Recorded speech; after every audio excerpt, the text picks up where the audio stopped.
sessions are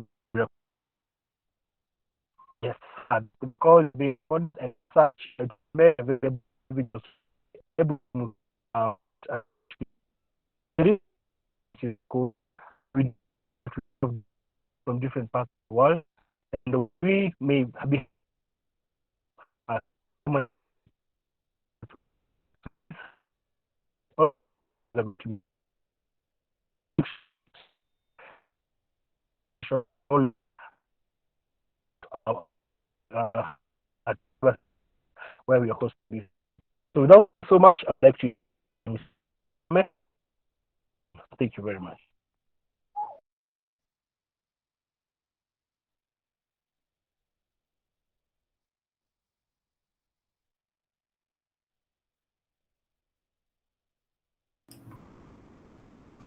Thank you for that.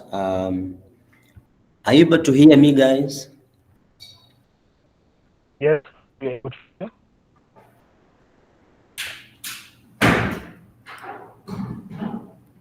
Wonderful. Yeah, wonderful.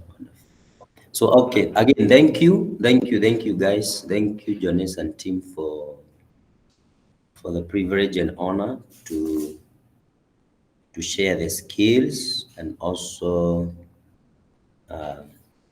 grow together in this field. And also, each one of us for taking time, sacrificing out of our busy schedules, and you are investing in yourself, and you are building capacity, and you keep getting better, keep growing, and before you know it, you come to realize that you are an expert in an area. So today's session, I want us to introduce the incident response, which you can also use forensics, digital forensics. This will be an introduction part of it, because my desire is for us to have a number of such sessions, because you cannot understand or grasp this specific topic in a single day or in a single session.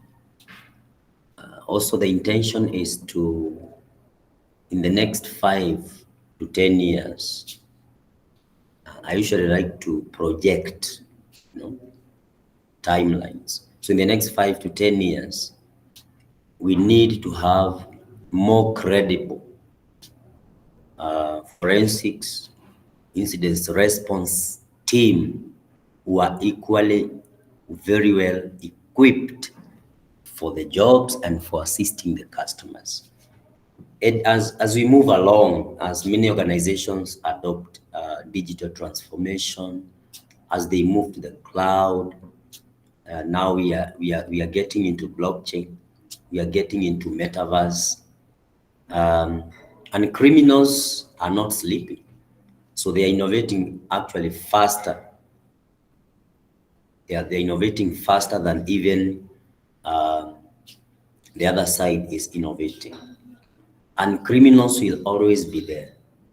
So the today's session is to open our eyes, especially for those of us who are starting, maybe after school or you are still in school, so that you can become valuable.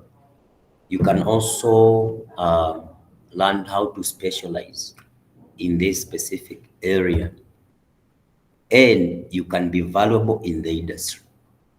So currently we have a shortage when it comes to skills. Someone that who can prosecute an incident, in terms of response, then acquiring evidence, following the standards in forensics, working in a team environment, presenting the findings, and even presenting or representing the customer or their organizations in court. So currently we have people who can do these things haphazardly. So they know to extract some logs. They know how to maybe to write a report. But when you put them in a situation where there are politics, because most of these forensic and incident response, you are going to encounter politics as you start. So we need people who are well equipped in terms of soft skills. They can work in team environment. They are critical thinkers, because these are some of the qualities of a good and a credible digital forensic, of someone who can be able to respond when there's a cyber breach. And I'm going just to ask some few questions. So I want someone to just share, and if we don't say, I'm going to pick.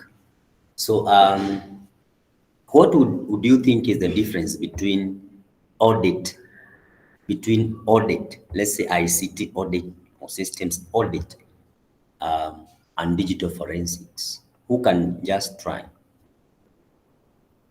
I'm sure you have heard of audit, systems audit, and digital forensics, because I have seen people mistake this for the other.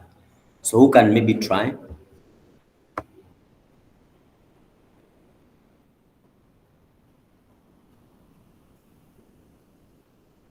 Irene, tell us, what do you think is the difference between audit and forensics?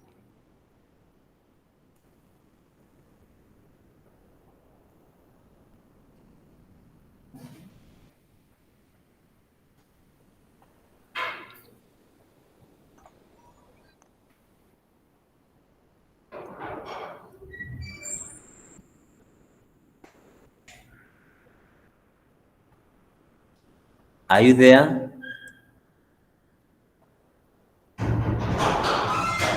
Humphrey, can you try in the interest of time?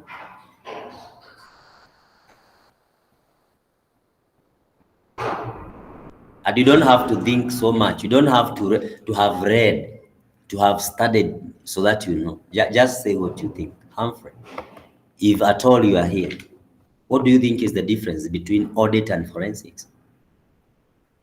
Oh, hi everyone. I trust I'm audible. Yes, you are. Let me just maybe focus on forensics just from the top of my head. I would maybe state forensics would be actually following a trail of events which have already happened and connecting the dots backwards, and in the process gathering information on maybe all the events and activities which happened for the reason of or for the purpose of collecting information or rather evidence to prove, to maybe present to maybe a court of law or maybe just different crime scenes. Thank you. Okay, but I wanted someone to just tell us, yeah, the difference between the audit. So maybe Ian, you can try. Humphrey has stated it well, but Ian, can you try to differentiate between forensics and audit? Yes, hello. I hope you can also hear me well. Yes. Okay. Proceed. I know digital forensics is the same way Humphrey has explained it, where you try and trace back the steps while gathering as much information as you can about how the attacker or whoever got into the system went about getting there. But system audit, I haven't interacted with before, so I don't know how to differentiate. Okay. No problem. So when you look at audit, there are similarities between forensic and audit. And one of the similarities is both of them, they may rely on a standard. I'm sure most of us do not know that forensic, we have standards in forensics. We have ISO standards in forensics. And also in audit, we also have ISO standards. We have standards as well. But for audit, audit may not necessarily be done because something has happened, or there has been some form of suspicion. So forensic, you know, can be required if there is suspicion that something has happened, maybe a breach or information has been stolen or something like that. And a few things about forensic is this. Many people consider people or someone in forensic as lesser in terms of technical skills. But you shall see the next 4 or 5 sessions that we'll be having, you will come to appreciate that indeed you need to be so much technically sound if you have to to succeed in this specific field. You have to understand IT. You have to understand the databases, applications. You have to understand Linux. You have to understand, you have to like understand and interact with these platforms. So when when you decide to get into forensics or incident response, I usually say that it is very safe for you to have already practiced cybersecurity for at least 3 to 4 years. If you jump into forensics after the school, then you are committing suicide. The reason being is that assuming an organization has been breached, let's say a circle, then you are the one supposed to guide them on what happened, where is the evidence stored. Then you encounter the IT and cybersecurity people. Somehow they refuse to grant you access to some of the systems, to the network. So what are you supposed to do? And also they may grant you access, but they are not there to guide you on what you're supposed to do. Assume they are running a Linux machine, and you have never interacted with Linux, and you want to extract evidence. Assume they are running Mac OS. You have never interacted with that, and you are the one expected to extract evidence. Then it becomes a challenge for you. So that is why, if you want to be safe, you have at least to have interacted with cybersecurity experientially for at least 3 years moving upward. If you jump immediately after school into forensics, what will happen is that you are going to be very frustrated. You will be doing a lot of patchwork here and there because you encounter, let's say, SQL Server database, Microsoft. Then you have to figure out how does a secured Microsoft SQL Server looks like. So where do you look for logs for, let's say, SQL Server? You cannot know where to look for logs if first you have never interacted with SQL Server, you have not participated in securing SQL Server. Nowadays, we have seen attacks are taking place. These people are not like installing tools in the hard drives.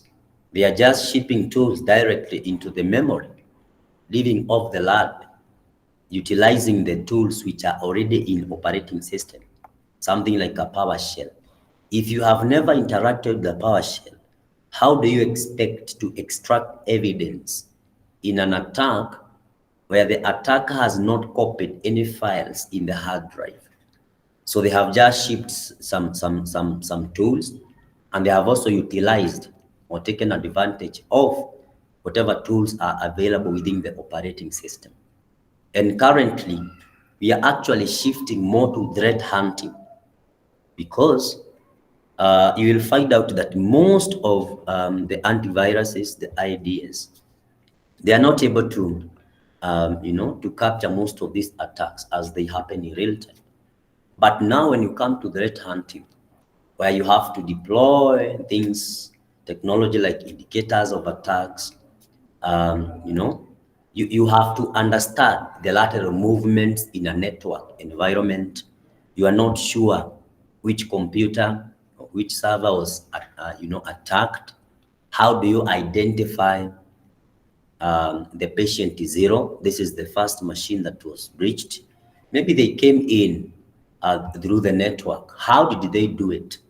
Maybe like we had an encounter with one of the circle where the attackers got into the database server and they increased. They were just incrementing the amount. So they get into the account, they increment. If you had 10,000, they add like 2 or 3 zeros and you have 10 million.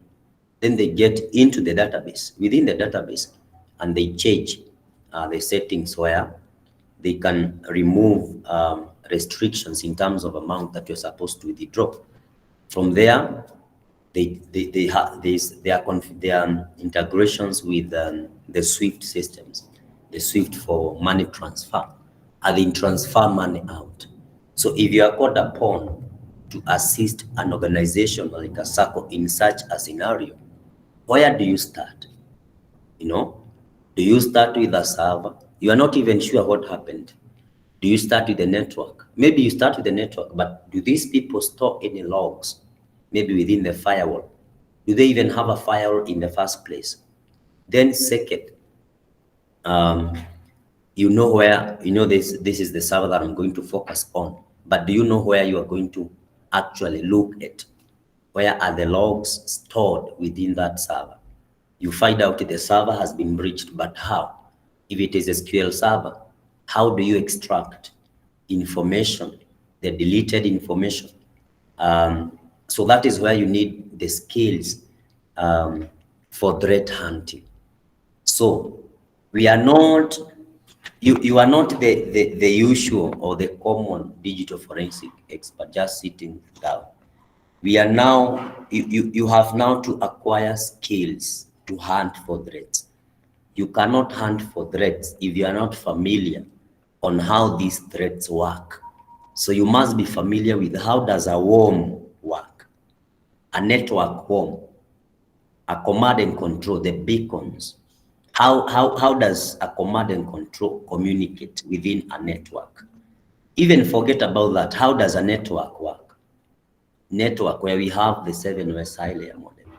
We have the physical layer, the communication, the whatever, the session, all this. If you are not familiar with this, the basics, then it becomes very hard for you, even as you call yourself a digital forensic expert. Again, there are reasons, different reasons why someone or an organization can ask you to assist them in digital forensics. One of it can be criminal investigation. So probably something happened. And how did they know something happened? So this is where indicators of compromise, indicators of attacks come in. For instance, maybe they have deployed an EDR, an endpoint detection and response. So nowadays, somehow we are not speaking antivirus language. We are speaking EDR, where the platforms that have been set up on the network, on the endpoints, they have ability for orchestration. They can be able to integrate to different tools, to be able to respond. They can respond to attacks without necessarily being commanded to do that by a human being. So are you familiar with an EDR? Are you familiar with a SIEM, which have, correlates different events? What is the level of your analytical skills such that you can follow on one IP until you maximize on the information that can add value to your forensic process? So one of it is, I'm going to share my screen. This is just a recap so that we can now maybe start. Another one can be a civil litigation. So something can come up which is civil in nature. And you have to understand the difference between civil and the criminal. So which law applies where? Because if you misadvise a customer when you are doing the forensic, when you're responding to let's say a cyber breach, then it will have some negative impact at the end of it. So if it is a criminal investigation, there are some requirements and elements that must be evidenced in that specific forensic report. Then we have intelligence gathering. So people who are already committing terrorism, we have seen forensic being applied to be able to collect evidence offensively.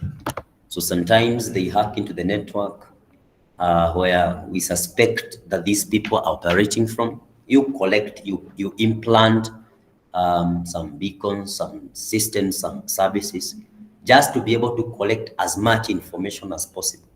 Another reason might be administrative matters. An organization, they want to be sure that this and this is happening. They want to be clear. So what they do is that they ask you to assist them. And again, before you launch out as an incident responder or in forensics, you must understand what is the main reason, what is the objective, so that you understand how are you going to structure the report. For instance, if your forensic is going to lodge to the court and you have never read the Evidence Act, you have never read the Computer Misuse and Cybercrime Act, you have never read the Data Protection Act, then I want to tell you today that you will be fooling yourself. Because what the lawyers do or need is just to quote one clause within the law.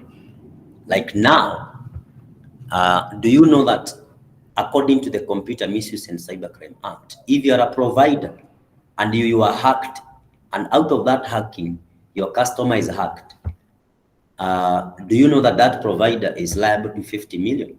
According to the Computer Misuse and Cybercrime Act. But I know most of us, you have not read, and you start in the court. So you also, as you go to the court, you must understand the language of the court. Somehow you may not go to the court and you start to speak your Greek language unless a lawyer provokes you. So you need to understand the language there, because the report can be okay and the report has been admitted by the court, but you do not understand how to speak the language of the court. I remember once or twice, I almost messed up in the court because I started to engage the lawyer one-on-one. But after a few instances, I came to understand that you should be able to engage the judge, not the lawyer. Because the lawyer somehow, most of them are not well acquainted to the technical language. So they may want to provoke you. So what you do is that you always address the judge at all times. So make sure that your report is very clear. Do not overemphasize on the technical bits. Try to create a story. Like now, when you respond to an attack, let's say a circle, let's say an organization has been breached. As you respond, as you come up with strategies, try to create a story. Do not just say the server was hacked and that's it. No, try to come up with a story, a real story. So these people, well, they got in through the firewall. Then, as you can see, they then got through RDP, and they used ransomware, whatever. So from there, they pivoted into the network. Then how are they able to move laterally to within the network? Then from there, they established a connection with their command and control. Then they started to siphon, to extract data. You know, as in, you must be creative, and this is where the creativity also comes in. So we also have standards in cyber, I mean in forensics, and we have ISO. Like now we have ISO 27037 2012. That is already a standard for forensic. They are about 4, but I'll share. And also, we'll be sharing an assessment, or rather a challenge, a forensic challenge after this. And I want you to pay close attention on what you're going to learn in the next few minutes, so that at the end of this, when we upload this specific challenge, we will see some understanding, some level of comprehension on what we have learned today. So I'm going to share the screen.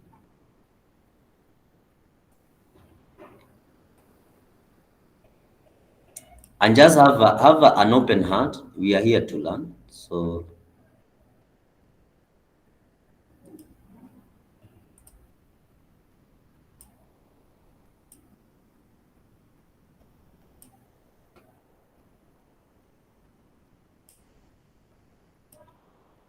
You can see the PowerPoint? Yes. Good. So our focus is how do you build a career in incident response? Incident response, and this is cyber incident response. A company has been hacked. Board of management are fighting with the other, let's say the CEO. So they suspect that the CEO is sending emails, is sending this and that. So you are going to be requested to come in and help. 3 principles: credibility. If your credibility is in question, you are going to have a very rough ride.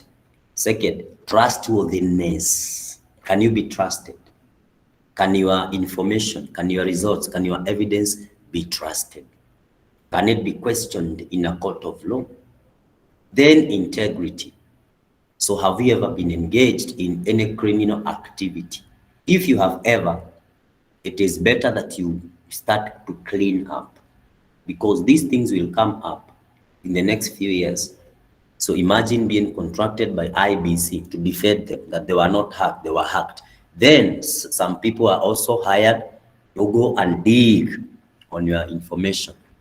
So you must never ever forget these 3. Again, the soft skill that we looked at yesterday, but these 3 are the most important principles or element for you to succeed in this specific career: credibility, trustworthiness, and integrity. Can you trust? Can you trust your findings? So from there,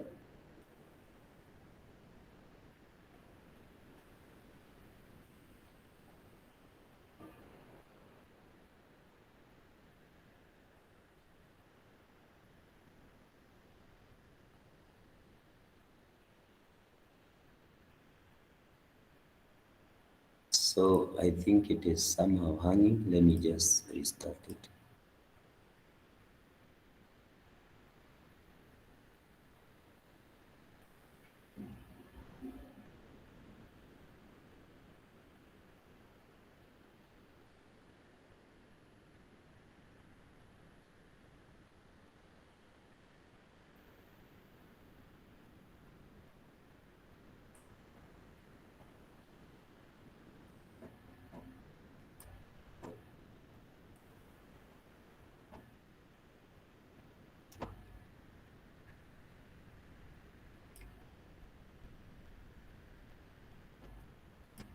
So just give me a few minutes. Yes.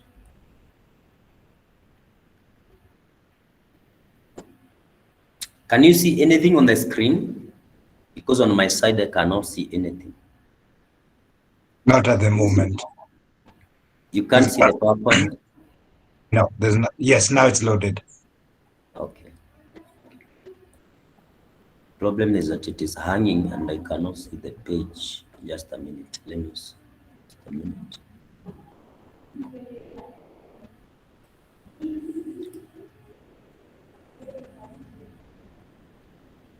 Currently on our side, we can see the slide which says who is an incident responder for forensics. Okay. Just a minute. Just a minute.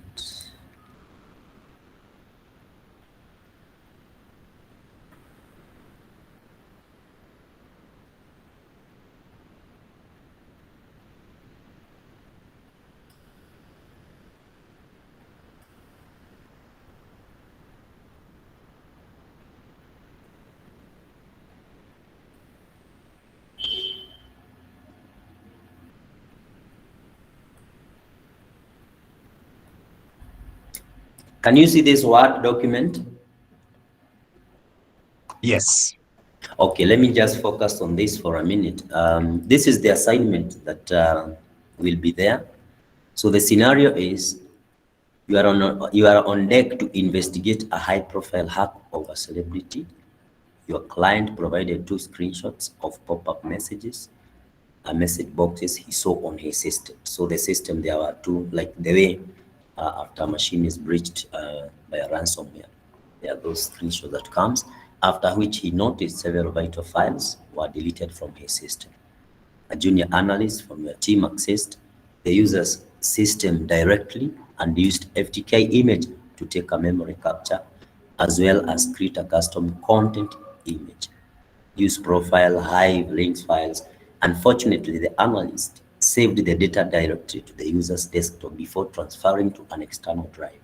But in this case, it should not make a difference in terms of necessary evidence or integrity. So we'll upload the image, the memory, then you will be able to extract whose computer is this evidence from.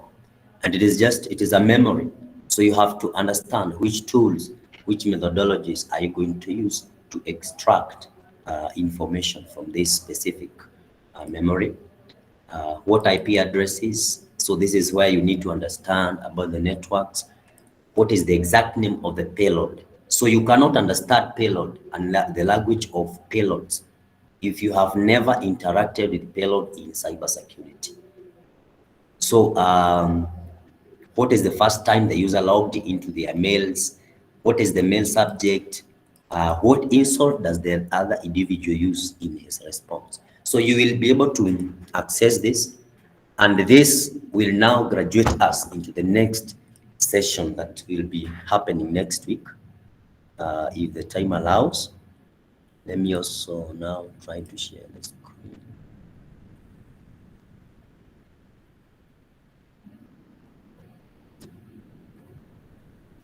So I believe you can see that.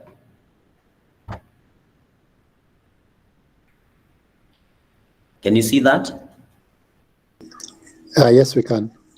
Yeah. So who is this person?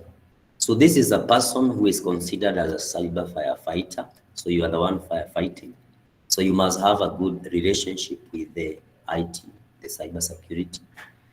Also, they comprehend the fundamentals in cybersecurity. So if you have not and never worked with cybersecurity, this is a very this is an advice for you.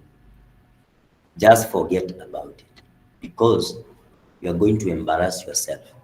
So you are looking for a payload and you have never infected a machine with a payload. How are you going to extract the evidence of a payload? Then you must have analytical skills. Much of your work will be to analyze. So you have logs from database, logs from servers, and if you have never accessed a Linux server, how do you expect to extract logs from that server? Then ability to work in challenging environment and conditions. Most of the time, during a forensic process, it is not the best thing to do let's say in a company or organization where even the IT people are being suspected to be some of the culprits. Then, so you must develop, if you are the person who fears, then this is not a career for you. Integrity is a must. It is actually your daily currency. Technical aptitude. So technical aptitude, it requires you not only to understand the IT, but also to understand other things. So someone can mute their mic, please, because you are running on time, short on time.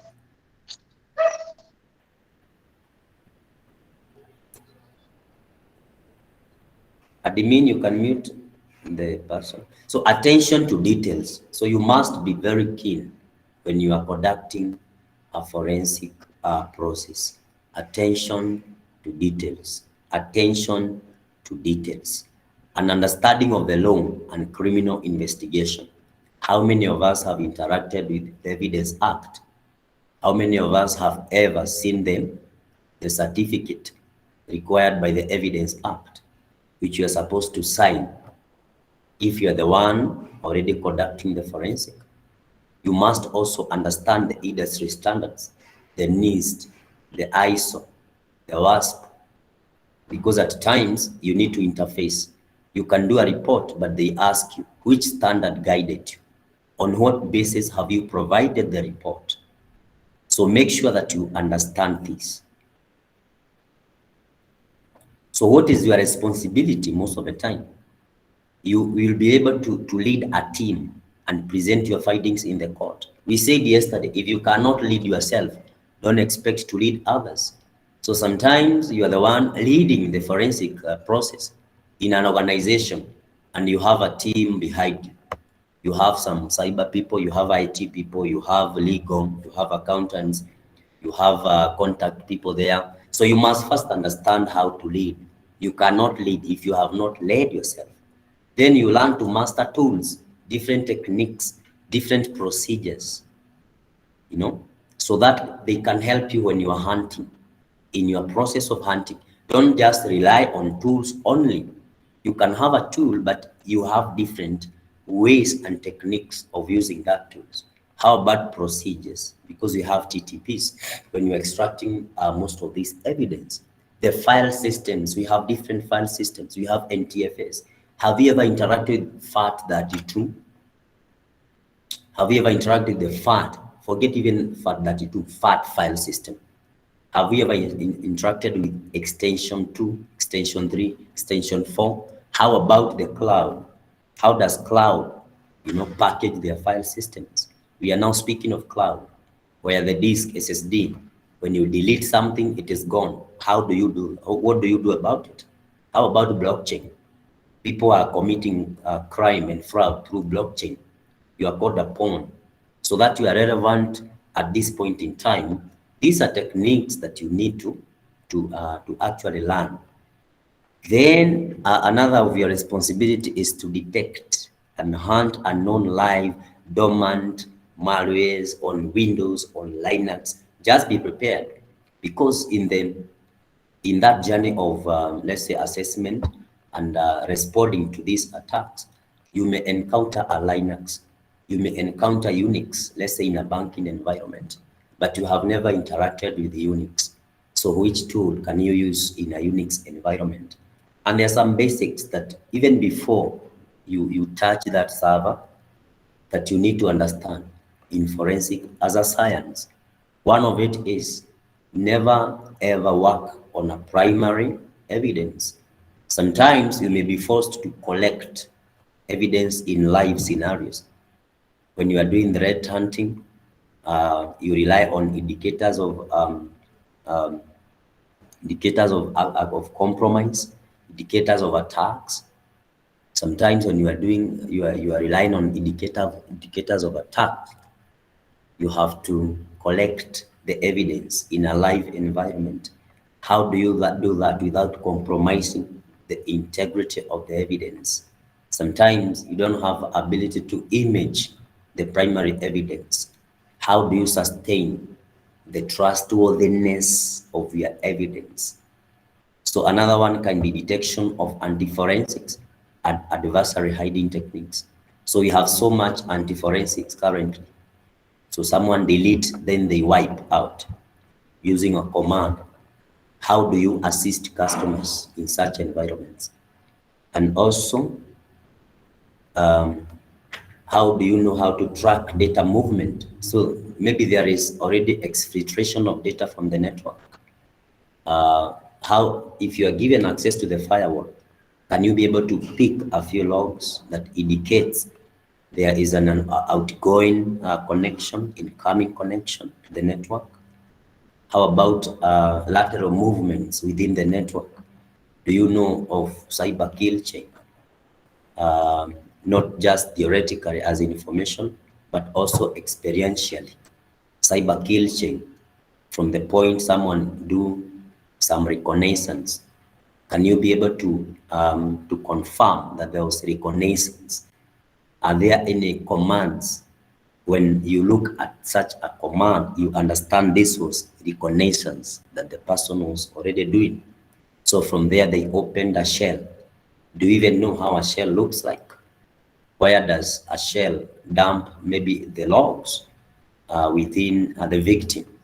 Maybe the shell has opened port 444.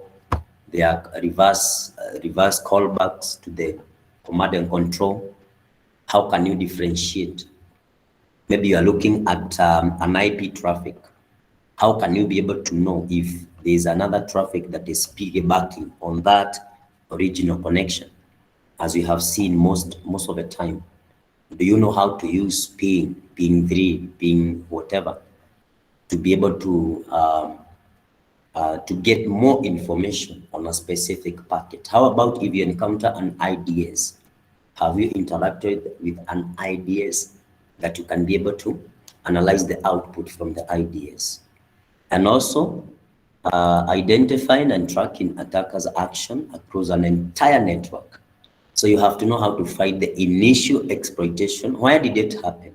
So someone tells you that we have been attacked by a ransomware, and what you do, you go directly to the server that has been attacked. Somehow you may wander for a long time. So what you need to do is try to explore. Could it have come through the network? So exploitation, then reconnaissance. How did it happen? Then persistence. You may come, collect evidence without information that there's already persistent connection from the attackers.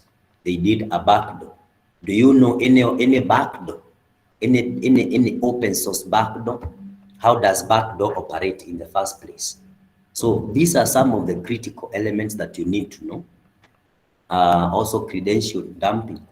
Where does Windows store the wherever the SAM file? Why is it stored? In Linux, the same. The elevation in a domain environment. How can you be able to respond in a domain environment if you are not familiar with Active Directory? You have never ever touched a domain. You don't even know how to secure a domain. You have no understanding about group policies in a domain environment. And now you want to come and extract evidence that the Caberos was attacked. How do you know? So these are some, and you see, you cannot guess. You cannot guess.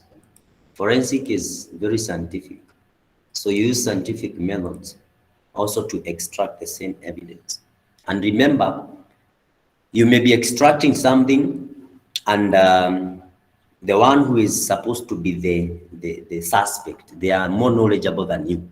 So they just need to ask you just one question, and you are done.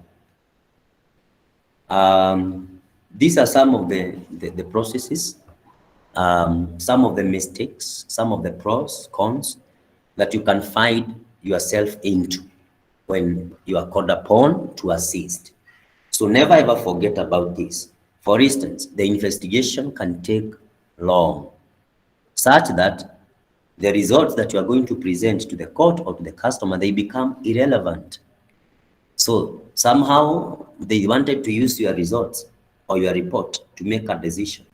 Then you delay. And the reason you are delaying is somehow you are technically incapable to also deliver. Another one can be an accidental discovery of more serious issues. So what do? Already you have defined a scope with whoever you are assisting. And then you find more issues. For instance, you are investigating the issue of, let's say, terrorism in a machine. Then you find out that the person is also engaged in pornography. So do you now shift your focus to pornography and forget about terrorism? So this is where you need to be very, very disciplined. So we had an encounter one time where the CEO's machine, the company was hacked. Then looking at the CEO's machine, at the router, we were able to detect a porn traffic into the company, and coming from the company. So we were able to check a few machines, and one of the machines we checked was the CEO's machine. We came to identify that the reason the malware got into the network was because the CEO was using his machine to watch pornography within the company. So in such a scenario, what do you do? So the CEO is still the one who has commissioned the incident response. And yet you find out his machine was used, to introduce the malwares into the network. So you need a lot of wisdom to navigate around that. Then another one is evidence compromised by investigators. It is possible. We have seen people remove hard drives from servers. You go to image a server, you find out that the server is blank. So the person has just removed, and that's it. There's nothing else. Somehow you may find yourself in a very tricky situation, assuming that you have not been able to, to see any other evidence within the network. and they have removed hard drives. So these are possibilities. Also, as you do these things, know how to keep your mouth shut. So don't tell the IT people everything, the finance, the whatever. Just learn to keep your mouth shut, because you may discuss with them. Then what they do is that they are going to frustrate your processes. Another one is non-compliance with privacy or other laws and regulations. So you may find out, even if you are looking for evidence, then the company that is procuring your services have already breached privacy. For instance, they tell you to implant something in a member's of staff's machine for you to get evidence. So are you going to compromise or not? And remember, there's data protection law. One of the company was fined 6 million because they used that about 2 or 3 years ago. A big five, one of the big five. So they implanted a tool in one of the persons working there as machine, and they got the evidence. But now the evidence was not admitted in the court. Eventually, they found out that they were the one to pay the person 6 million. So the evidence ruled inadmissible. So you collect evidence, then it is declared inadmissible by the court. Then valuable evidence missed during investigation. This happens a lot. So the customer has an expectation. They want you to pin down the IT person, the cyber security person working there. They want you to say that it was the negligence from the IT person. This is why the company was hacked. We had such a project about 2 months ago. One of the circle, they wanted us to say that the IT person was negligent. So through his negligence, it resulted into the hacking. And they wanted us to use one of the reports that had been made on a security assessment, which identified some loopholes within the network. Then after having some engagement with the IT person, we came to understand that he tried to ask the management to buy some softwares to upgrade the firewall, but they refused. Now they wanted us to quote in the report that out of the negligence of the IT person, that is why the company was hacked. But we refused.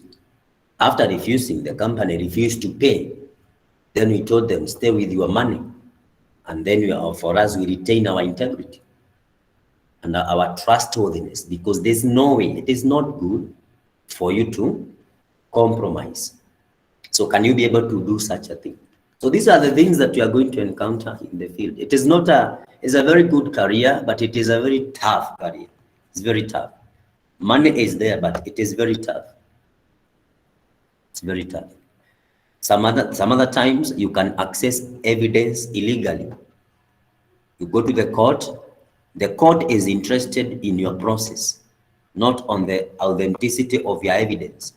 Your evidence is accurate, but how did you arrive at your evidence? About a year or 2 years ago, the deputy CJ was encountered the DCI, and they got her bank statements illegally. So the court quashed that evidence on the basis of illegality of access of the evidence. Never ever be tempted anywhere by anyone to try and access evidence illegally. You may do that for your own private reason, but do not ever be lied to by the management, by the board to do that, because at the end of it, they will not assist you when you get yourself in a challenging situation. So after you have acquired all this, so these are some of the processes that when you are responding to a security breach, so you need to have some preparations. And with this, you need to be guided by some policies, so you can come up with a policy that will guide you. Then you need to have implementation, where you have tools. So incident response, you don't just respond anyhow.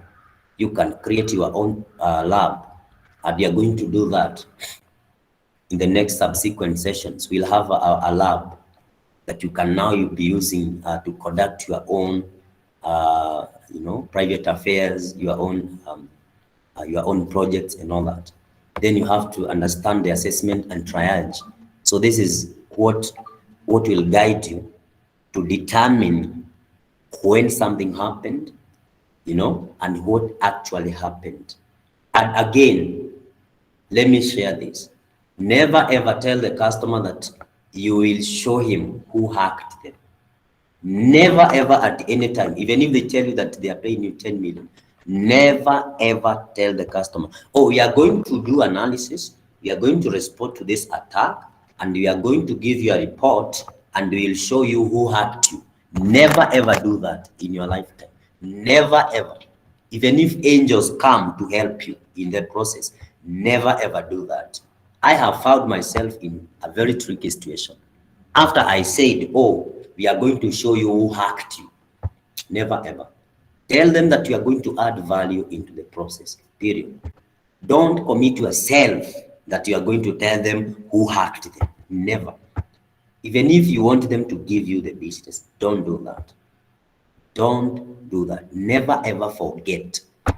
So even if you go to the court, you are not going to the court to tell them that it is Mark who hacked them. You are going to show them that this is an evidence showing that there was a hacking that happened. And your opinion as a professional, it matters. It must be scientific and it must be very professional. You must have the accurate judgment. So my opinion, according to the principles of forensic, I was able to image, the hashes are there, the evidence we have preserved integrity in the evidence, and we believe there was a network attack, and the network attack came through port 3389 remote desktop, and because of that, there's WannaCry ransomware vulnerability. So we tried this, so the person exploited this, and at the end of it, this was it. I have seen some reports somewhere where someone said that it was Kemani who committed the hacking. Then they are put into defense. Can you prove? How are you going to prove? And maybe the person used someone else's machine to access the network and even to attack the organization. Then you are here put into defensive mode that, okay, you have said it is Kemani, prove. Because in the court of law, where you're either dealing with criminal or a civil litigation, you have to be very keen, because they'll give you time for your submissions. Then there'll be the counter, the cross-examination. So someone will tell you, can you prove 1, 2, 3? And if you don't prove, then your integrity and your credibility is going to be on the line. So always tell the customer, we are going to add value to the process. So a ransomware attacked the network, but we don't know who did it. Maybe it came from an IP. You cannot tie a person to an IP. Even if the IP is registered to a company, never do that. There's something that we did about 6 months ago, and the customer really pushed us at the end of it to say that, can you tell us that it is the former IT person who had done that? No. We refused. We only provided the IPs, and the IPs, we extracted the IPs from the emails because we were able to detect where those malwares were being sent from IPs. So they contacted the IP providers. Some of them were global, some of them were local. They routed through the Kenya incident response at the CA. And the good news is that they were able to be provided with the IP owners that had been allocated those specific IPs. And that is how they knew where the attack came from. But never, ever commit that you are going to tell them it is so and so who hacked you. Containment, how do we contain the incidents and shutting down the affected systems? So we have seen companies being hacked, then they proceed to shut down the servers out of panic. Because most of us in the IT, we are not prepared for attacks. So what we do and what we advise most customers, do not shut down those computers. All you need to do is just unplug the cable. The reason you don't shut down, most attackers currently, they are really using the memory as a launching pad. So if you shut down, there's a volatile memory, volatile information that you are going to lose, and it becomes a challenge. So even as you advise your customers out there, assist them to come up with incident response policies as an organization. Let it be contained in the information security policies or their IT policies. Let them have an incident response policy, especially where a company has 20 computers and more. They qualify to have such a thing. Then within the IR policy, let them have a requirement where if they experience a breach, let them not shut down the computers or the affected machine. It helps during the response very much. So these are some of the tools that you can be able to use. Currently, we are using all of them. They are very good. They are open source and very, very versatile.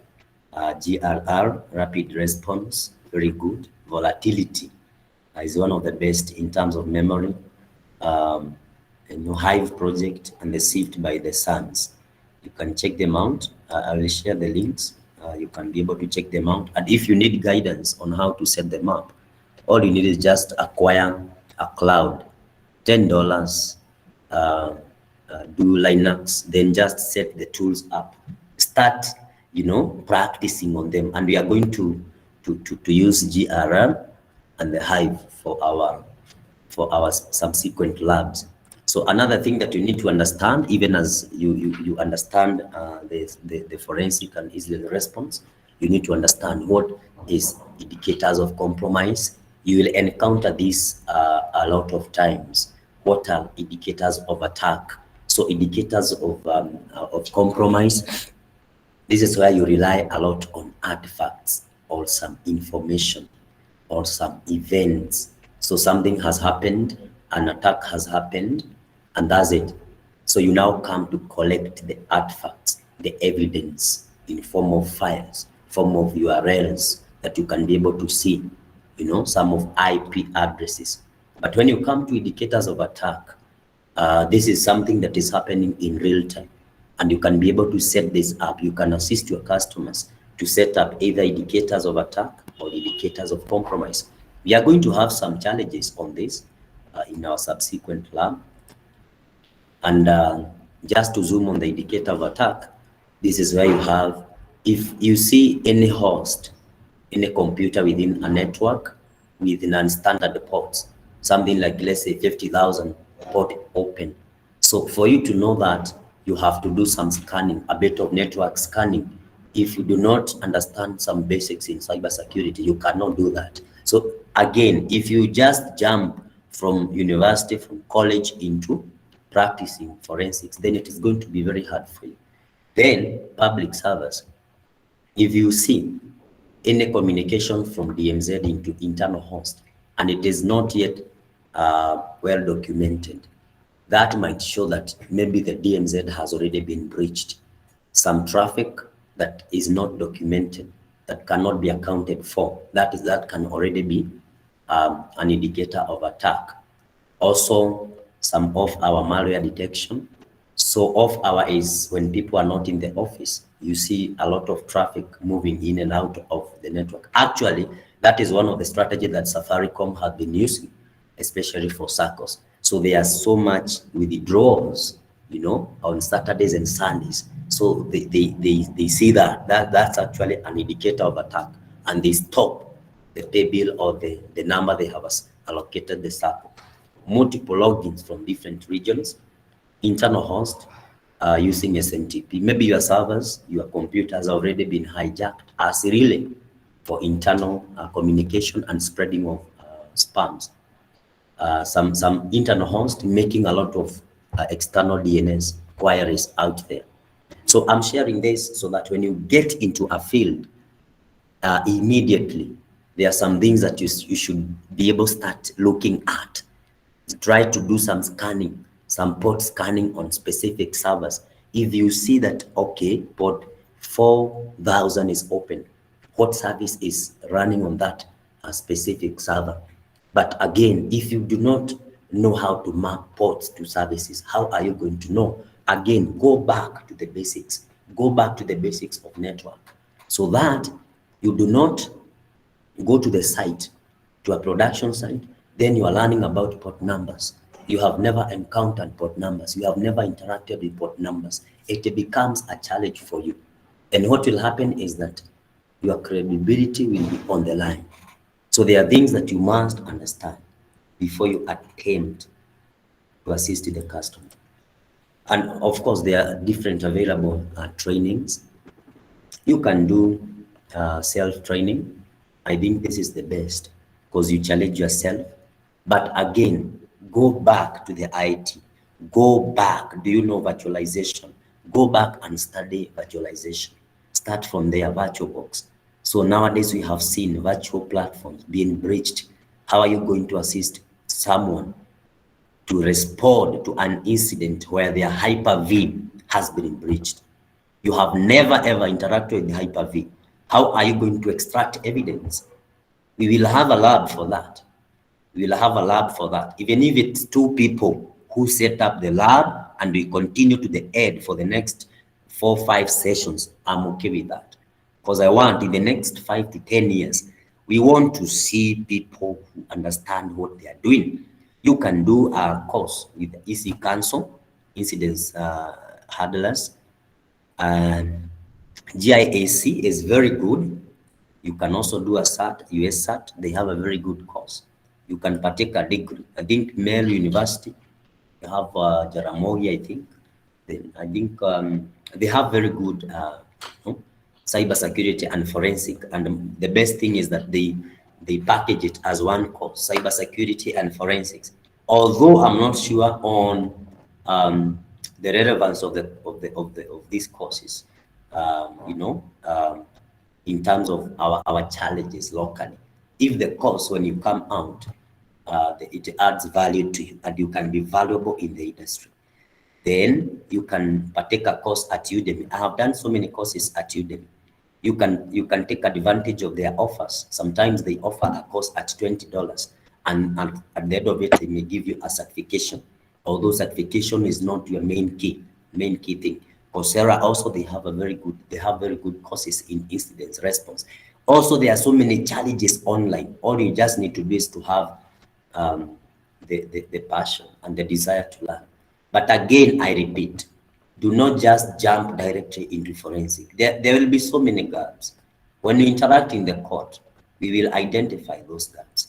When you get into a field and you are just, you will be surprised that these people are using VMware and it is their VM that has been breached. So the question is, if a VM or a virtual machine has been breached, assuming that virtual machine is hosted by a host, and then the virtual machine is the guest. So I want to pose this as a question. So next we'll have a lab for a few minutes, just to look at one of the 2 tools. So the question is here. So a virtual machine has been breached. This virtual machine is hosted by a host. Does it mean, is the host machine breached if a virtual machine has been breached? A question that you need to really think. Who can just share? Not, of course, I know we have experts, but I want those people who at least who are starting in the career. So if you get into an environment and the customer did not tell you it's virtual machines that have been breached, and you find out it's a virtual machine. If a virtual machine has been breached, does it mean also the host machine has also been, or where did these attackers pass through? Remember, you are the responder to an attack. An attack has happened. You are the crime scene officer. Only that now you are dealing with computers and networks. So who can try? Tracy, can you try?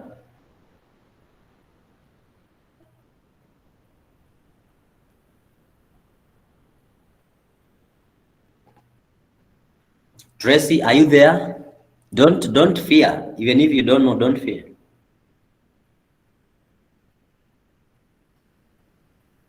Tracy is just there, virtually. Then Prince, are you there?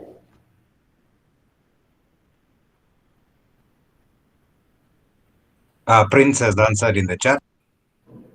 I wanted to hear the voice. There's a reason I want to hear the voice. Can you speak?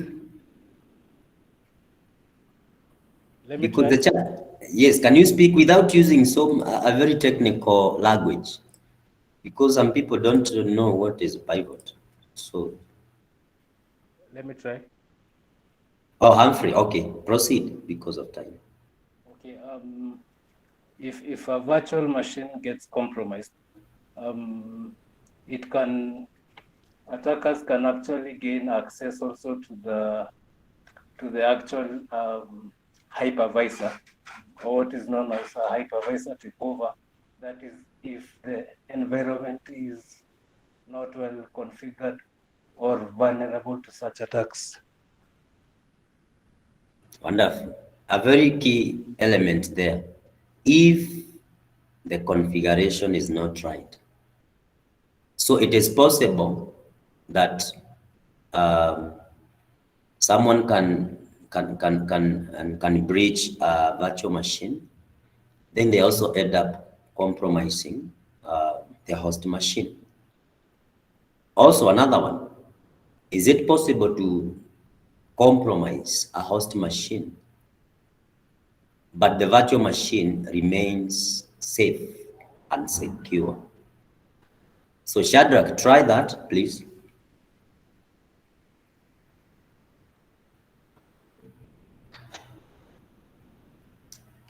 Irene, are you there? And ladies, we want to hear your voices. We want more ladies in our courtrooms defending criminals.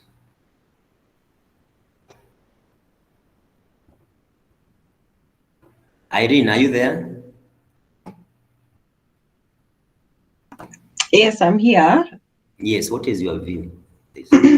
I think it's possible if the VM is, the way you've set up the VM, it's in a host-only environment, like you've segregated it. So if it's not connected to the machine, then it's possible. You can compromise the host and not the VM. Wonderful, good. So we will also have a test. We'll have a test. We have a platform for tests. So we'll have a test, real questions and answer. Again, it's not a must, just a few who will be willing to just pay that price. And I want to share the screen so that we can proceed with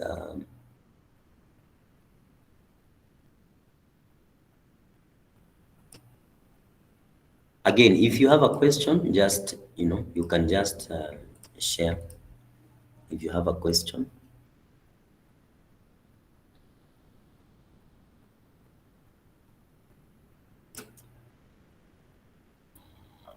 So this is one of the tools that you will need in your toolbox. So there are so many tools that you'll need in your toolbox when you are responding to cyber incidents. So some of them, you can set them up on the cloud.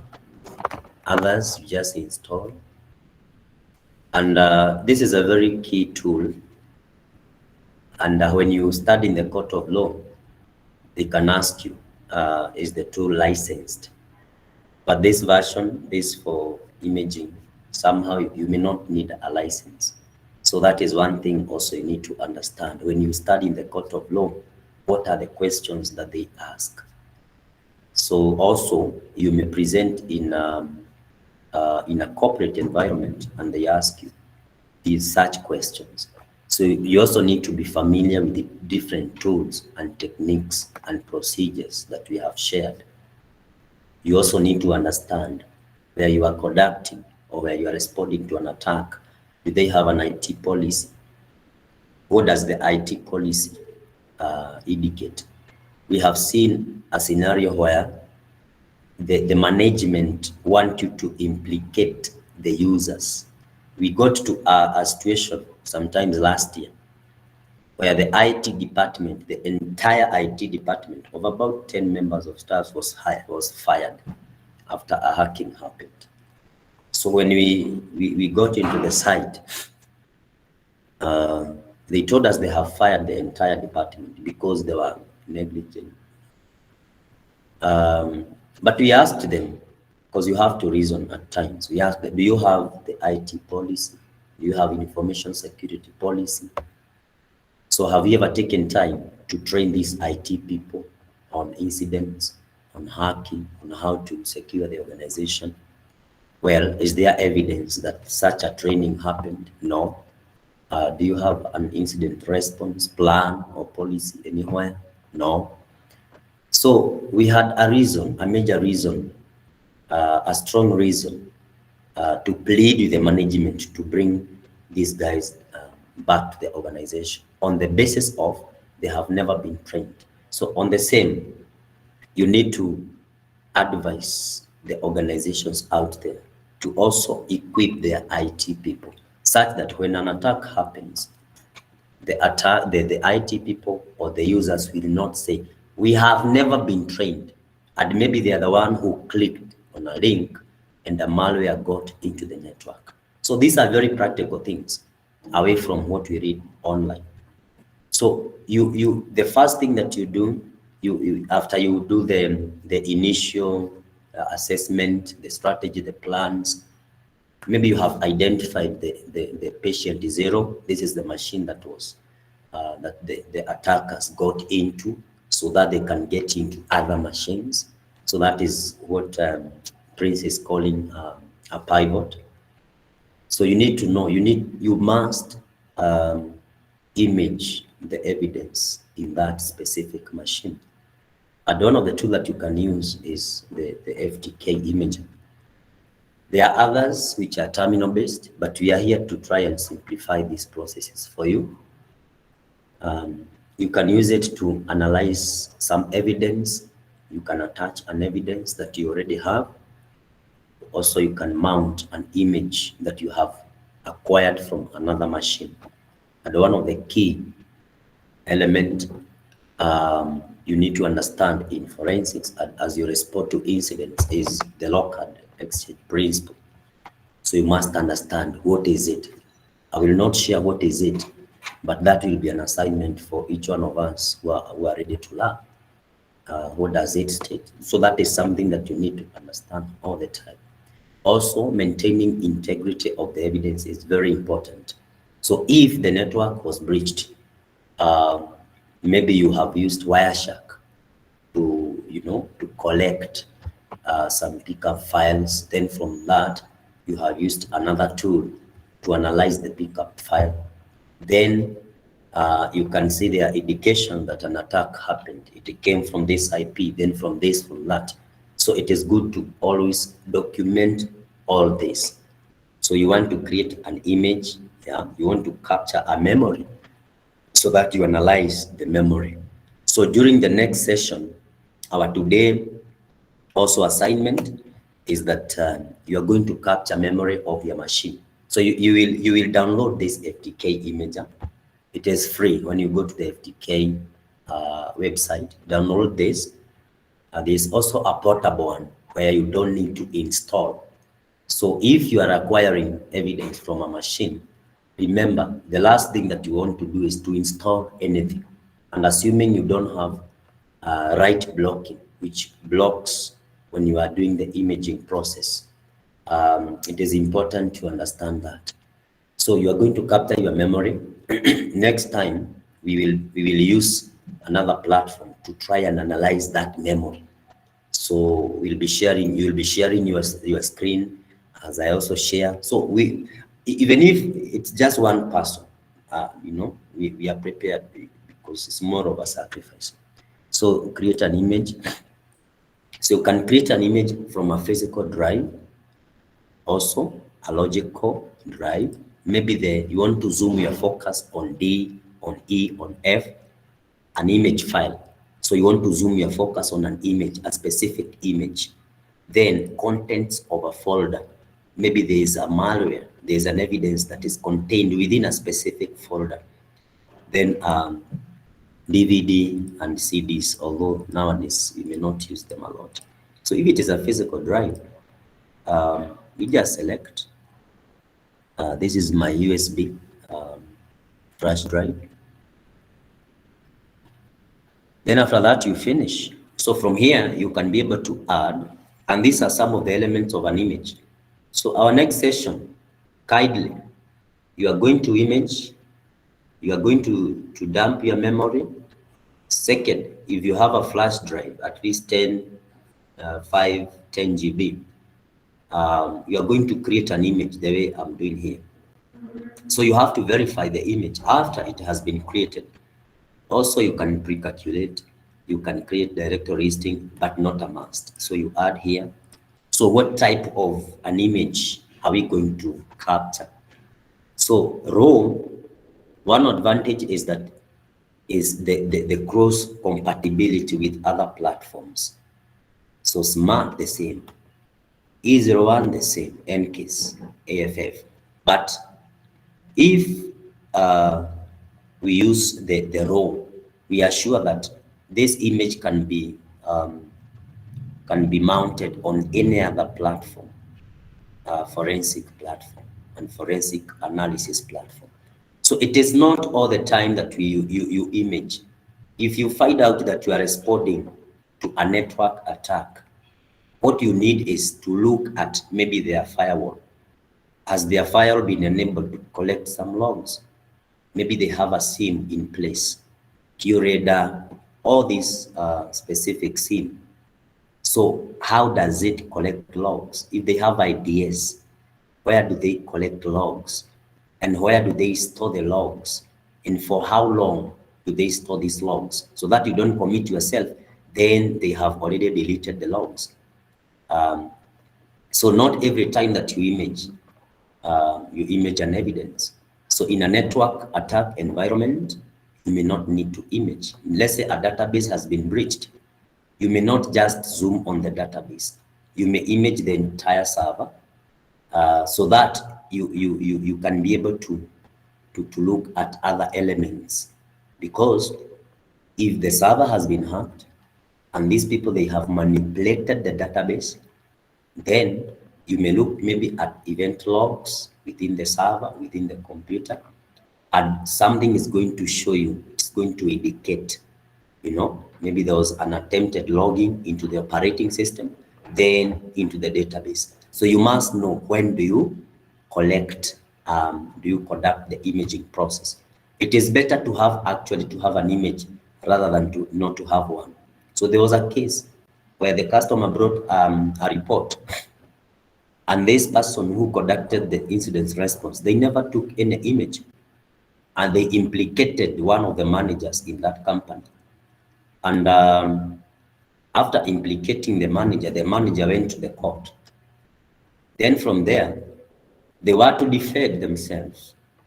Unfortunately, they relied on the evidence that on a server which was formatted after the forensic and the incident response.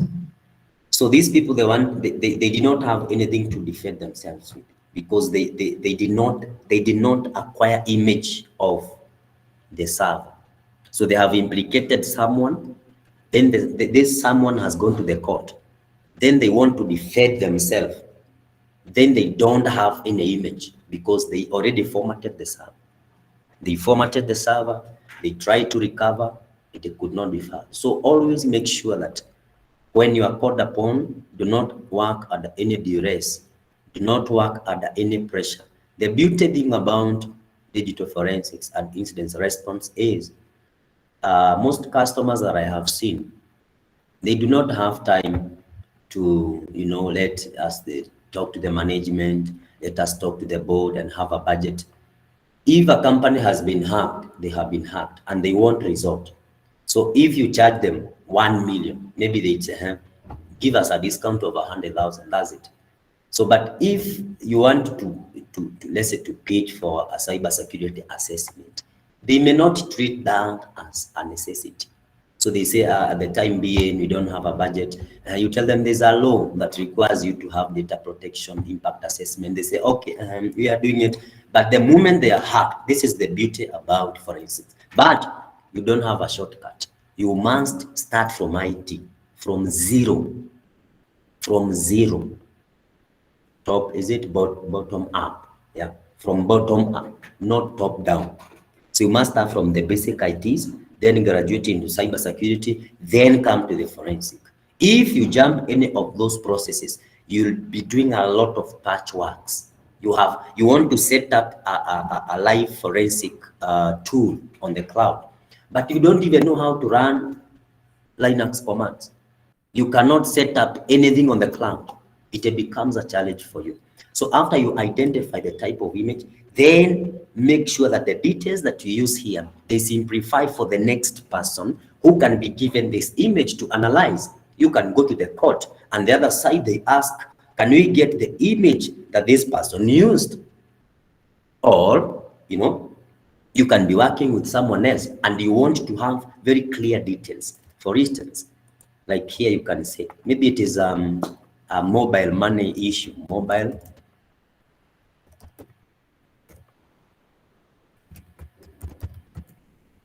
So make sure that the content that you use, they relate to the issue that you are trying to investigate. Evidence number, you can come up with your own number, with your own numbering, so there's no harm. Unique description, FTK, imaging process. Then you are the examiner or the person who is going to study in the court of law, because this process will generate a file, a text file, which will accompany the image wherever it goes. And the details there, you cannot, if you tamper with the details, it may bring an issue later. So if you are the one and you are qualified to study in the court of law, if whatever you are doing will go to the court, make sure that you know what you are doing. So if you put someone here and they are not the one who have conducted the imaging process, it might come to haunt you back. You can add a note, mobile money transfer incident at XYZ Limited. So you're just trying to simplify for any other person who can be in a process, who can be used to analyze this specific image. Then next, so where do you want to store the image? So you can just, let's say just, let me take 2D. What is the name of this image? Make sure you give it a name also. Mobile.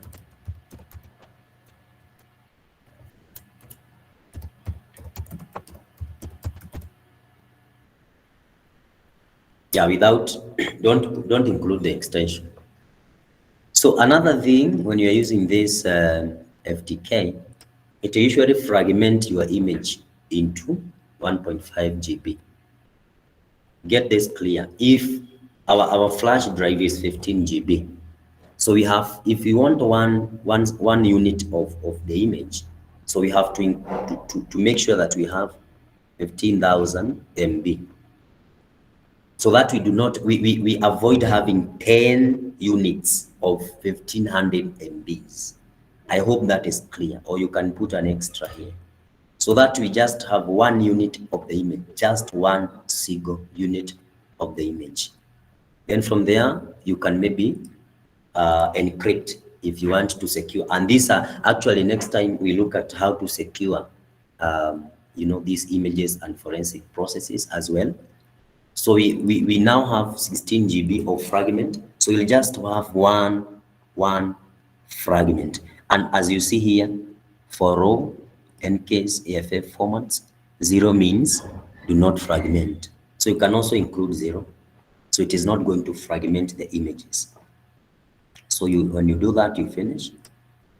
Then after that, you can now start that process. And it is going to to start. So it will progress up to the end.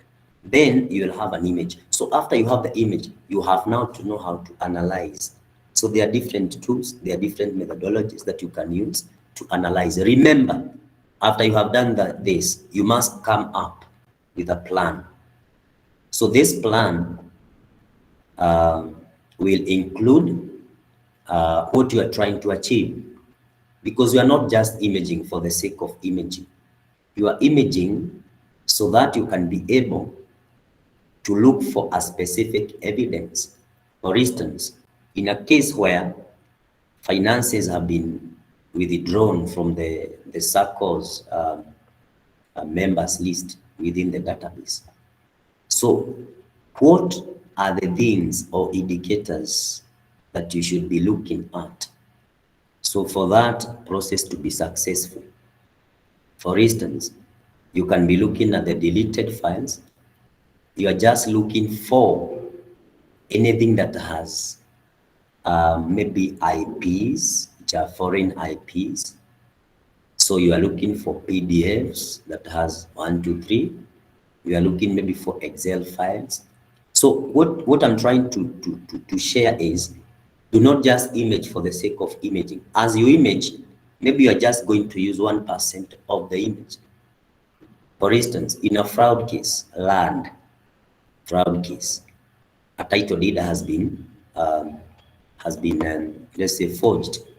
So what you are looking for is an evidence of a title deed image. It can be image in JPEG, maybe in PNG, maybe in PDF, maybe in Word. So that is the evidence you are searching for. So that when you now graduate this image into a tool for evidence sharing, evidence analysis, you exactly know what you are doing. So I will stop this. Just let me open this. So this is one of the good tool that you can use, a very simplified tool, and it is accepted in the court of law, only that you need to have a license. So what will happen is, at the end of these sessions, about 4 or 5 sessions, I'm going to give at least 2 or 3 people who will just show commitment to learning. Full license is a lifetime license for this specific tool. And you can use this tool even to conduct your own assessments, your own responses. It's a very powerful tool, not complicated at all, very simple, and it gets the job done. So when we have the image from here, then next we are going to bring our image into this platform, and I will highlight a few things that you can be able to achieve with this. So you can be able to acquire live, you can conduct a live acquisition of evidence from this, using this specific platform. Sometimes you may not have to image, you can acquire live evidence. So this will help you. It can capture the screen, it can scan the deleted files, like now it has already done. It can showcase the file listing. It will also pick passwords from the machine, the user activity, what was happening. Was the machine idle when it was breached? How about a BitLocker? Is it active? How are you going to do about it? So triage is just the same thing as what happens in the hospital. They conduct triage as the first process. So you need to understand the principles of triage when you get into an environment. So is it the network devices? These people, they are saying they have logs, but when you look at the router, they are using, let's say, TP-Link, and somehow TP-Link does not store much logs, and there's no any other place for you to acquire any evidence within the network. So sometimes it's good to be honest. You get to the customer, what type of device are you using? We have TP-Link. Okay, do you have a file? No. So sometimes it's good to be honest to the customer and tell them there's a limit in terms of logs. You have limitation. So that is going to affect our effectiveness within the company. I have seen some people respond to incidents, and instead of threat hunting, instead of responding with evidence, acquiring evidence, analysis, they start conducting pen test for the customer. And yet the customer was not interested in pen test. So they start telling the customer, you know what, you are hacked because you did not have firewall. You did not have this and that. That is wrong. At the end of it, the customer will wonder, okay, I hired you so that you can guide us. Okay, how are we compromised? Is there anything that was stolen? Were there any data exfiltration?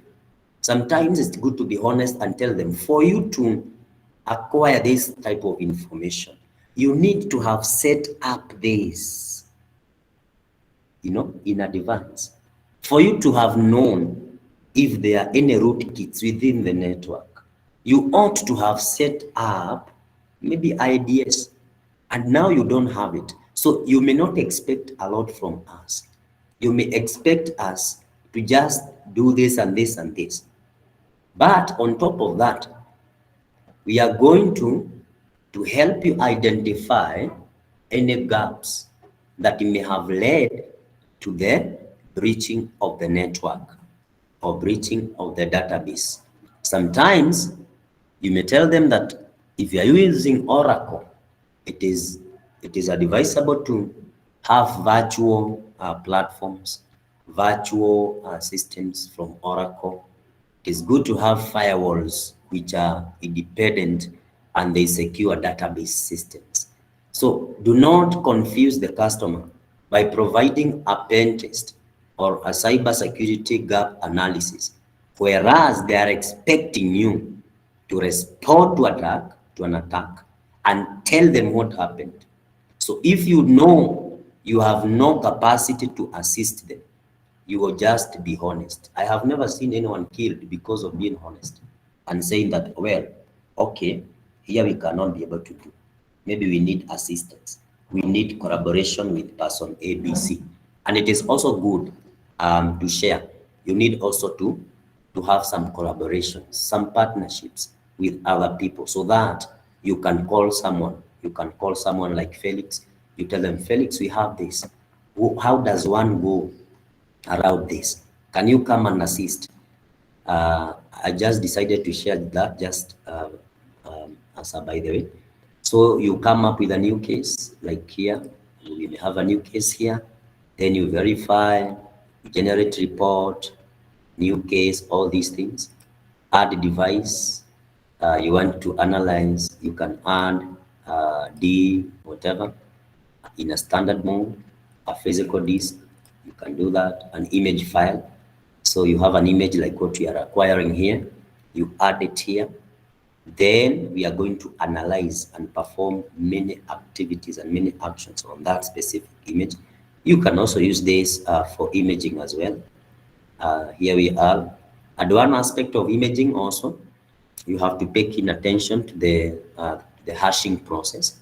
So currently, most of the platforms, they hash by MD5 and SHA-2, SHA-256. So you have to know that there's something called hashing. And hashing is what will preserve the integrity of the evidence for a long time. Sometimes I have seen a case dragged from 2013 up to now, and the evidence must remain intact without being compromised. But you cannot prove with your mouth that the evidence has not been compromised. You have to prove it through the hashing. So these two hashes must never change. So if someone tampers with the evidence, with the file, with the image, with anything, then it is going to change, and the court may throw out your case.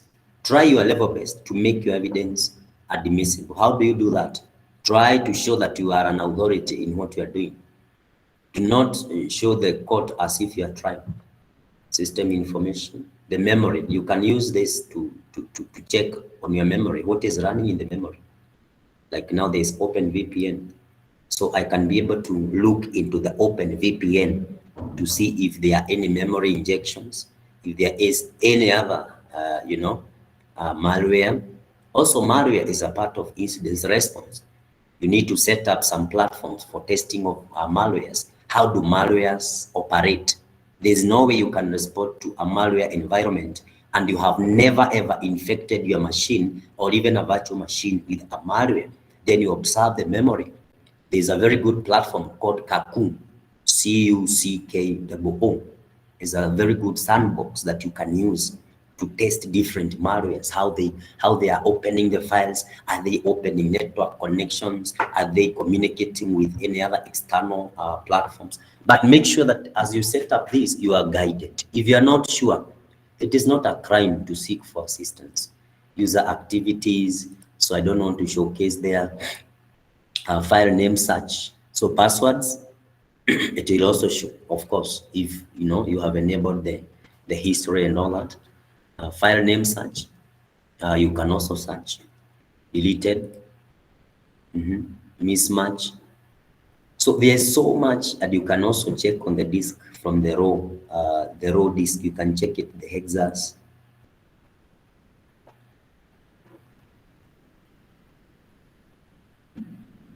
So you must know how to, you must understand about hexadecimals.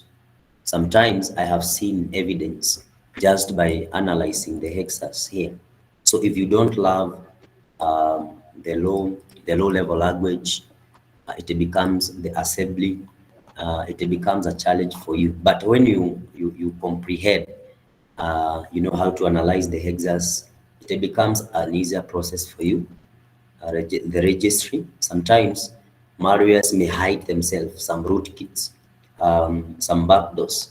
They may initiate some connections deep within the registry, such that when you switch off your machine or the server, they can just execute. So you have to know how to move along within the registry, know how to open registry. Regedit, I'm not sure if some of us, they know how to do that. So you just move along, open the registry. Just know how to move along. Maybe you are searching for a worm, so you must know what is the name of the worm or the ransomware, for instance. So you search. These are very basic things, very basic operating system functionalities that you need to revisit. So file systems, do you know how to, to defragment files? Very basic. Do you know file headers? Do you know this and that? So this is on the registry viewer. We've been there. So you can create signature, a file signature. You can create a set of hashes which you can use to secure an evidence. You can mount a drive image. So like what we are doing currently with FTK, we can also mount it. So to mount it, it means you want to read that image. And when you mount it here, there's nothing that can be written into that image. So remember, if you have an image and you allow writing into the image, it may compromise the integrity of the image. Let us go back to, so it is almost through, so you can give me a few minutes. I just want us to look at that text file that will be generated. Then from there, we shall have some exercises where you are going to download this specific tool. And this tool, I have presented evidence in courts using on the basis of OS forensics. They do accept output and reports and all that from such a platform. But make sure before you rely on a tool, understand what you are trying to achieve. So you are looking for a specific IP that may have breached the organization. There's a one provider, a very notorious API provider, where after they provide a customer with APIs into the customer's network, they go ahead to hack the customers. So we have already identified some of the IPs they use. So anytime we find out that that was the API provider, we exactly go into the network looking for these specific IPs. And especially most of the SMEs, they do not have their network configurations are not the best, because you find out they don't have a firewall. Then they are using TP links, and that's it. That is the network setup that you get on the field. Kwa ground mambo ni different. Hapa kwa network, kwa internet, you know, we are expecting you have a Cisco router, then you have a Cisco wireless controller with some access points, then you have an IDS, then from IDS we have DMZ, from there we have internal network, then every machine has an EDR. Then you find out they're using a trial antivirus, and just a few machines that have that a trial antivirus. So kwa ground, vitu ni different. What you learn from here and from online and the certifications. These are two different things. When you go to the ground, have an open mind. Do not start to despise the customer because they don't have a firewall. Only thing that you need to do, you tell them, okay, you have been hacked. Your systems are on the cloud. So the only thing we can try to do, because the network, somehow, we are suspecting someone was inside the network, then they hacked. Then you look at their router, TP link. Does it have some logs? They don't have an idea. So what do? You try maybe to scan their machines, trying to see, do we have some evidence that someone logged into the cloud? And someone maybe may have logged even internally, but they are legitimate users of the application. And yet the customer tells you, we suspect whoever hacked logged in from our network. Maybe this is an insider threat, someone working there. But again, they have been authorized to be logging into those cloud platforms to work. Maybe it's an ERP. So this is where you apply common sense. This is where you have to critically think. This is where you have to apply a lot of wisdom. This is where you have to be very honest. You have to tell them now, on the cloud, can we speak to the cloud providers and look at maybe the arrangement that you have in terms of the service level agreements and maybe even the contractual processes that you have. Have they agreed? One of the notorious provider, sorry to say, is Microsoft. Microsoft, they give you the 365. Then when you are hacked, they will not assist you with in any processes when you are trying to gather evidence.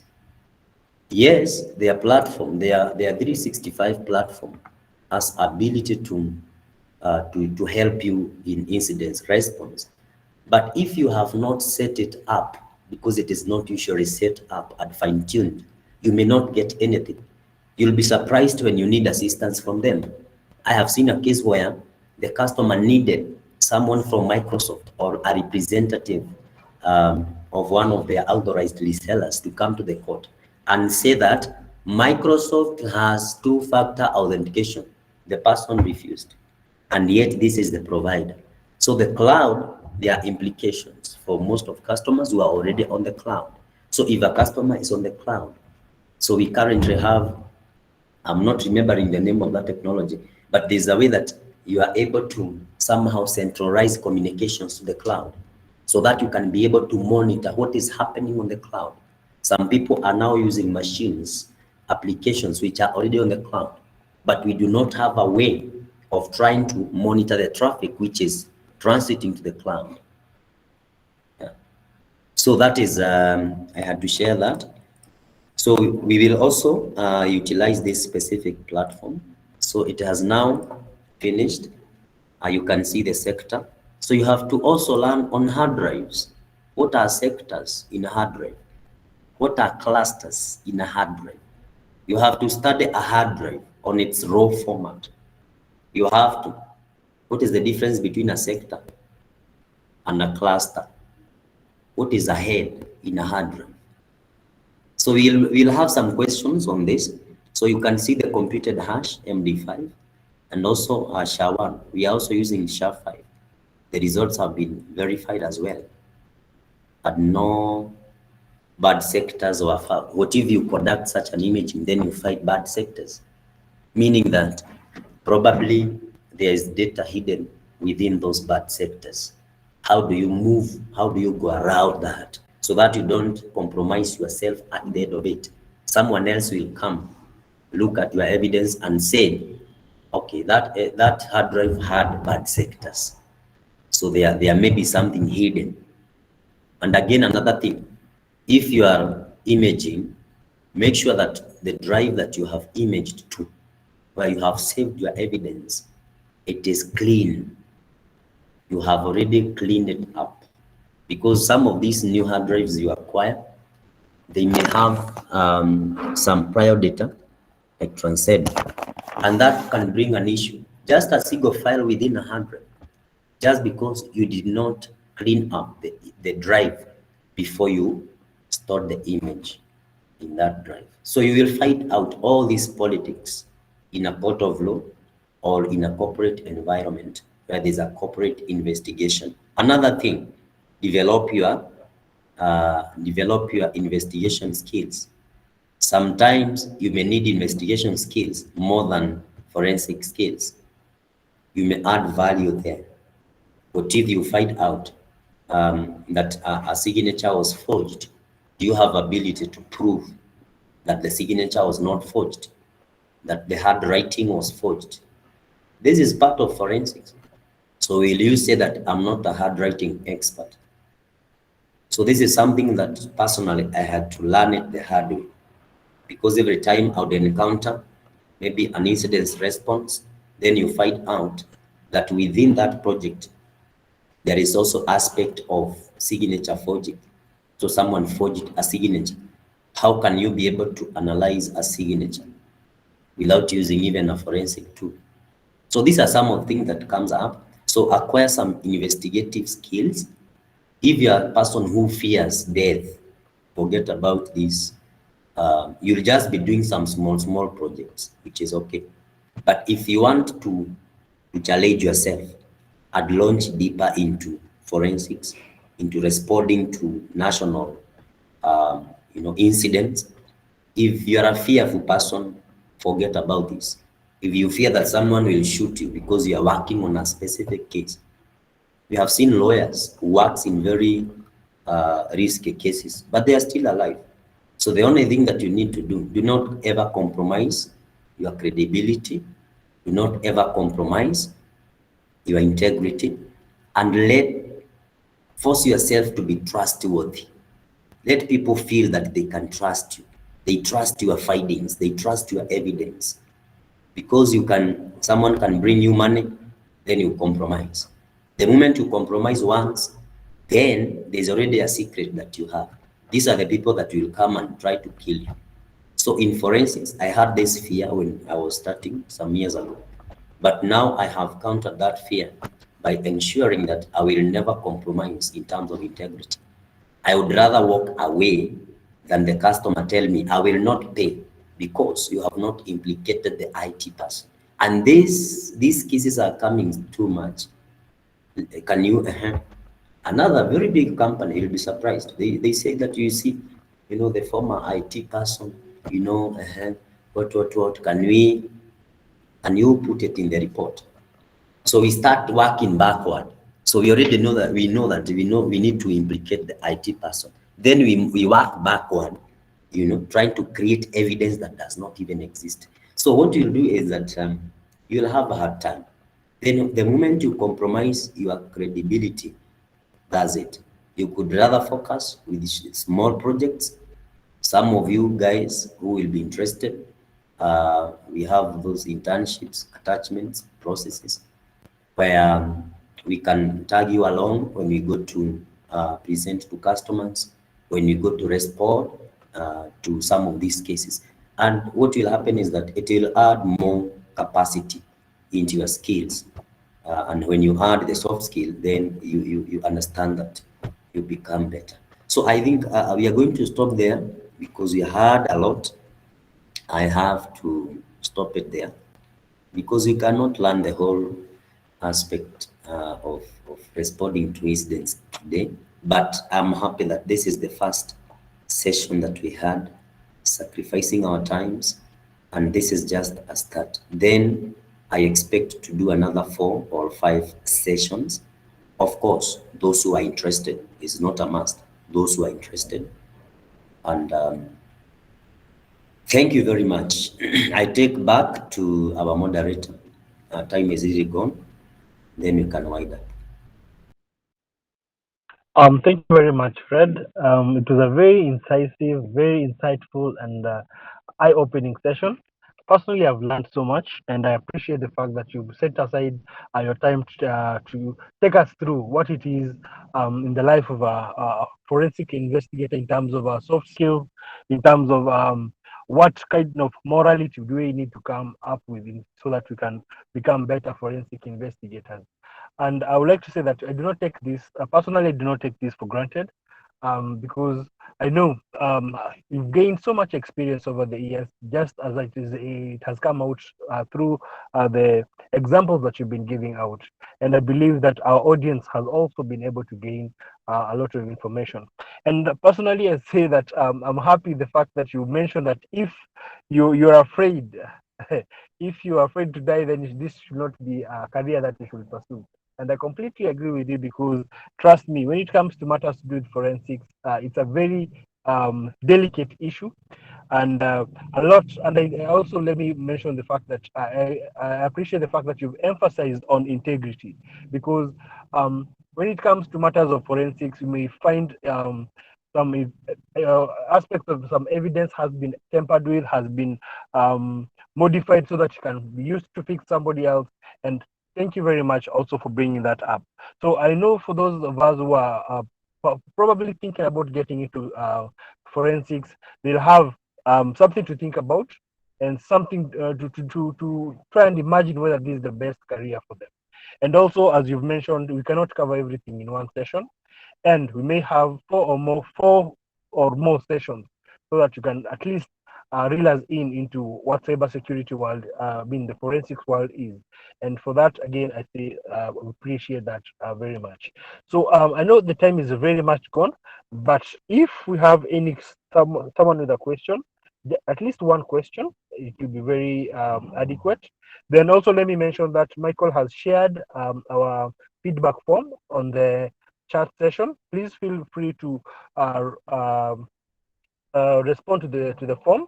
Tell us what you think about the sessions that we've been having, and most particularly this particular session, so that we may be able to make adjustments, make improvements where necessary, so that at least we make 100 days of hacking fun and educative. So I don't know if anyone has a question. I'll do the same thing that Labu did yesterday.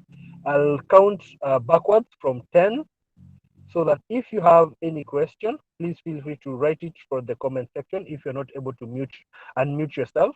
But if you're able to unmute yourself and you have a question or a comment, please feel free to reach out. Shadrach says this was a superb session. Thank you very much for the feedback, Shadrach. So I'm going to start my countdown. Please feel free to reach out, to respond. So it's 10, 9, 8, 7, 6, 5, 4, 3, 2, 1, and 0. So I'm made to believe that we've been satisfied with the session today. So if any of you is interested in finding out more, you can reach out to Fred. I think Fred, it will be adequate if you shared your social media links on our comment section so that they can reach out to you specifically if they have any question, particularly if matters to do with forensics or anything else to do with your years of experience in cybersecurity. So I know, thank you very much for that. So you can reach out to Fred on Twitter at Wahome Fred, and he'll be able to answer your questions. He'll be able to guide you as well. And before I end this particular session, let me mention that this session was being recorded and we're going to make it available on our YouTube channel. So in the event that you might have missed a particular section, please feel free to do a recap and write down your sessions. We will make an announcement on when the next forensics session will be once Fred happens to clear up his session and comes up with working schedule for the same.